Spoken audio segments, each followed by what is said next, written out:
నమస్కారం అండి. ఈరోజు నేను ఎన్టీఆర్ జిల్లా జగ్గయ్యపేట మండలం గండ్రాయి గ్రామంలో ఉన్నాను. ఇప్పుడు మీరు చూస్తున్న వీడియోలో కనిపించే తోట పేరు భీష్మ. హెనిస్టా సీడ్స్ వారి భీష్మ. ఒక్కసారి భీష్మ కాపు చూడండి ప్రతి ఒక్కళ్ళు ఎలా ఉందో. ఏ కొమ్మను పట్టుకున్నా చూడండి, ఇప్పుడు చూపిస్తున్నాను. ఇది ఒక కొమ్మ మాత్రమే. కాయ మాత్రం ఎలా ఉందో చూడండి. కాయ సైజు కానీ దగ్గర కాపు. ఇది ఒక కొమ్మ, ఇది మాత్రం ఒక కొమ్మ. ప్రతి ఒక్కళ్ళు చూడగలరు.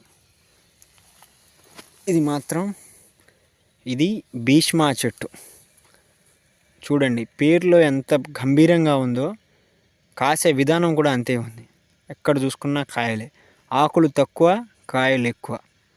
ఒకే ఒక వెరైటీ, ఇది భీష్మకే సాధ్యం. ఏ వెరైటీ, ఏ కంపెనీ విత్తనాలు కూడా బాగా హైట్ పెరిగినాయి కానీ కాపు లేదు. భీష్మ మాత్రము మంచి కాపు, మంచి హైట్ ఉంది.